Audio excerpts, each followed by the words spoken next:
खुलुमबाय नोंथांमोनखौ बयखौ बरायबाय। दिनै 25 आगस्ट 2023 बाराया जाबाय शुक्रबार।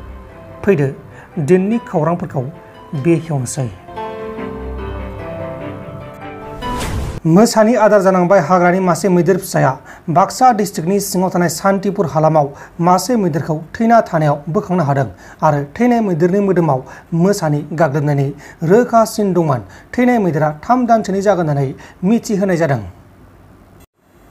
मबाइलनि थाखाय सासे कलेज फरायबाय थानाय सिख्लाया गावनि बेसेन गोसा जिउखौ गावनो फोजोबदों। महाराष्ट्र रायजोनि सिङाव थानाय जेन्डासक ओनसोलाव सासे 19 बोसोर बैसोनि कलेजाव फरायबाय थानाय सिख्लाया गोलाव समसिम मबाइलखौ नायनानै सम बारहोबाय थानायनि जाहोनाव गावनि असे बिमाजों रायजानानै गावनि बेसेन गोसा जिउखौ गावनो फोजोबदों। थैनाय सिख्लानि मुङा जाबाय रेनुका प्रमद काले। बिफा थैजानाय रेनुकाया गावनि बिमा सीमाजों थायोमोन आरो बिनि बिमाया दखान होना जायोमोन। गिथाव बाथाव लेन्डस्लाइड जादों। गोबां अखा हादों, गोबां मानसि थैदों। हिमाचल प्रदेश रायजोनि काल्लुआव गोबां अखा हानायजों गिथाव बाथाव लेन्डस्लाइड जानानै गंदाइन बिल्डिंनिबो बांसिन बिल्डिंफोरा बायनानै सिलिंखार बिलिंखार आरो थेर बेथेर जादों। लोगोसे बे जाथायाव गोबां मानसिफोरा जिउ गोमादों। नाथाय साबैसे मानसिफोरा जिउ गोमादों दासिमाव बेखौ रोखा खालामथ'नाय जायाखै एबा रिपर्टआव लाबोथ'नाय जायाखै।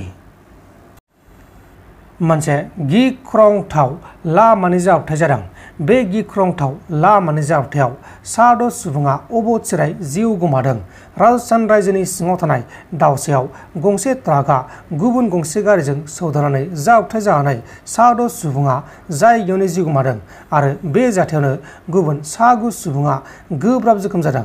बे समाव जोखोम जानायफोरखौ फाहामसालियाव फाहामथायनानै जाथायनि सायाव नायबिजिरगासिनो दङ। बिटिआ गोरोबथानि गेजेरजों रन्जन दैमारि बिथाङा उदां अख्राङाव फैबाय होननानै प्रमद बर' बिथाङा मानसिफोरनि गेजेराव मिथिंफोरनि गेजेराव रोखा रोखायै बुंदोंमोन। नाथाय बोरो आरो प्रमद बर' बिथाङा बड'लेण्ड सोमावसारनायाव हाग्रा महिलारि बिथाङा बुंदोंमोन जे प्रमद बर' बिथाङा बिटिसिनि CM जानो थाखायसो सोमावसारदों होननानै बुंदोंमोन। दा बिथाङा बुंनाय बाथ्राया मोगथां मुलुगाव जामारबाय। बे बाथ्राखौ बिक्रम दैमारि बिथाङा खौरांगिरिफोरनि सोंथि खालामनायाव खौरांगिरिफोरनि सिगाङाव रोखा बुंथिदों। मानगोनां हाग्रामा महिलारि बिथाङा बै समाव बुंदोंमोन जे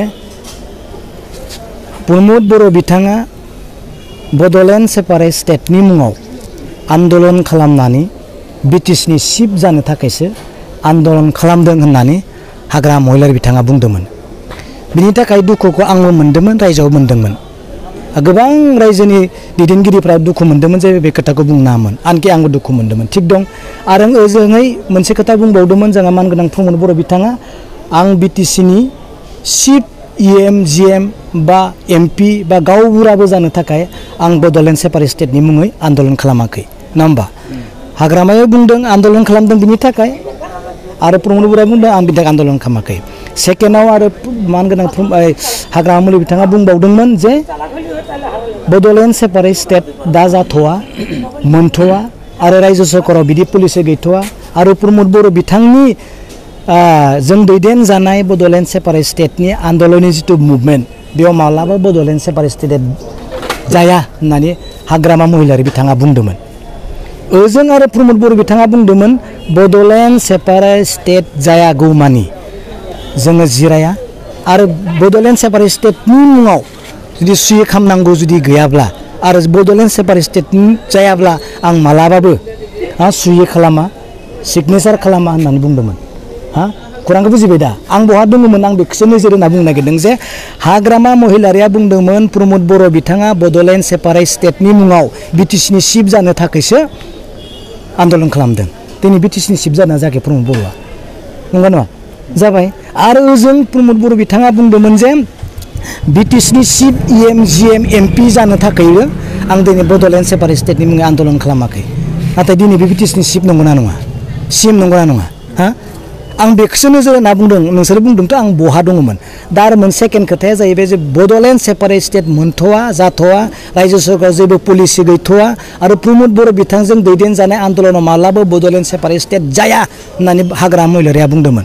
दिनै जादों होनबा जायाखै ओजों आरो प्रमद बर' बिथाङा बुंदोंमोन बड'लेण्ड सेपारेट स्टेट जायाबा आं माब्लाबाबो सिगनेचार होआ होननानै हाग्रामा प्रमद बर' बिथाङा बुंदोंमोन नाथाय बे सिगनेचार होदोंना होआखै होबाय आं बेखौनो नोजोर होना बुंदों दे नोंथाङा बहा दंमोन आं बेफोरखौनो नायबाय थादोंमोन आनएक्सेप्टेड रायजोआ माब्लाबाबो गनायनो हायै मोनसे लायार थखायनाय दा हाग्रामा महिलाया थखायखो ना प्रमद बर' थखायखो नङा होमबा दिनै राजनितिकआव थानाय नेताया मालाबा थखायनाया सम्भब जानो हागौ जाथाव गिदिर खोथा बुंनानै गिदिर प्रलोभन होनानै राजनितिनि माथे थखायनो हायो नाथाय दुलाराय बर' फरायसा आफादनि आफादगिरि जाना थानाय समावनो मानगोनां प्रमद बर' बिथाङा बे मोननै खोथाखौ रायजोआ गनायनो हायै बियो थखायदों नङा आरो एकर्डनि उनाव बिथाङा बुंबावदों जे रन्जन दैमारिया बे एकर्डनि गेजेरजोंनो उदां अख्राङाव फैबाय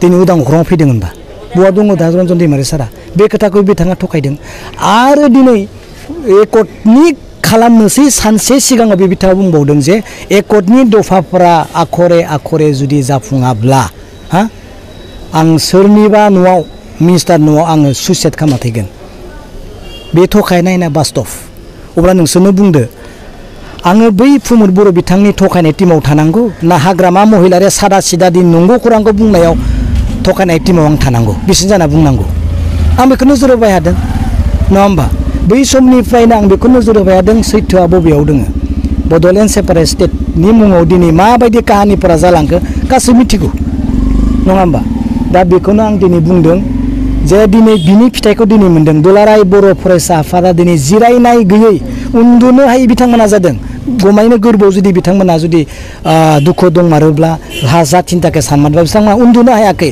फारसेथिंनिफ्राय मोनसे गोलाव जिन्जिखौ एसेबां गोजौआव लांनायाव मोनसे जिन्सिखौ फसना होनाय लोगो लोगो गाहायाव सिरिजोबदों जायनि परिमानखौ दिनै जायनि फुक्त माबाखौ एन्सारखौ दिनै दुलाराय बर' फरायसा आफादा मोननो गोनां जादों मोनफ्रोमबो दायित्वखौ दिनै दुलाराय बर' फरायसा आफादा दिनै लानो गोनां जादों सानफ्रोमबो हज्रिखावनाय सानफ्रोमबो मिडियायाव हारिनि अलखदनि नाख्रेबजानाय इभिकसन खालामजानाय मबा कर्टखौ लांजानाय इउनिभार्सिटिनि प्रग्राम डिलिमिटेसननि प्रग्राम गासैबो प्रब्लेमा दिनै जमा बबे मोनसेनि थाखाय दिनै दुलाराय बर' फरायसा आफादा दिनै माबानो मिथिबाय माब्ला बेसेबां बिनि थाखाय बेसेबां माबा खालामनो एबसुआ दिनै दायित्व लानो बेखौनो आं दिनै बुंदों जे आं बै समाव जेरावबो गैयामोन आं न'आवनो दङमोन आं बेफोरखौ नायबाय थादोंमोन नो डाउट आंहा जेबो कन्ट्रिबिउसन गैया दे बड'लेण्ड सोमावसारनाय आंहा जेबो कन्ट्रिबिउसन गैया आं दिनै बुंदों आरो सोरबा जुदि कन्ट्रिबिउसन जुदि नागिरदोंब्ला डिमाकुसि आन्सलिक भेरगाव आन्सलिक खाग्राबारि आन्सलिक बिथांमोननियाव सों बिथांमोना आंनियाव मानो थाङोमोन बिथांमोनजों आं मानो गुडविल दासिमबो मानो जों दिनै मोजां सम्पर्क दोङो सोरबा जुदि मिथिनो लुबैदा बिथांमोननियाव सोंहैबानो जाबाय एन्ड्रइड मबाइलबो लानानै जे मोनसे नुबाय थायो सोदोब बिथाङा बाहायबाय थायो एसे नोंथाङा बेनि सायाव मा रिएक्सन होनो सानो आरो आङो बर्तमान बिटिसिआव आं रावनिबो निउस नाया सानै मानसिनि आं निउस नायो हाग्रामा महिलारि प्रमद बर' मिथिबाय आरो कमेडियान हिसाबै उनिल आरो जोंहा प्रेक्टिकेल बिसोर साब्रै मानसिनिल' आं नायो आरो मालाबा जोंहा दुलाराय बर' फरायसा आफादनि जिथु खोथाफोर बेखौ नायो आं बाखि नायनायानो जाया मिथिबाय आं बेखि नायनायानो जाया हाग्रामा महिलारिनि निउस नायो आरो प्रमद बर' बिथांनि निउस नायो बास बुजिबाय दा आरो सोरबाया जुदि बुङोबा आदसा नोंथांमोना फानलु फिरिंगि जानो मोजां मोना मोना मोजां मोनो आलुसा ना आं फानलु फिरिंगिनि बिराद गिदिर बागान बानायदों मिथिबाय साप्लाय होगासिनो दं आं फानलु फिरिंगि अल आसाम अल बर'नि गेजेराव आं फानलु फिरिंगिनि साप्लाय होगासिनो दं मिथिबाय बे फानलु फिरिंगिखौ जाया आलुगोन आरो गोथावबो मोनगोन मिथिबाय बेनो आरो नोंथांमोन दिननि खौरांफोरा बेखिनिल'मोन बेखिनिसिम नायनायनि थाखाय नोंथांमोननिसिम रोजा रोजा साबायखर गोजोन्थों एसेनोसै जय बर' हारिनि।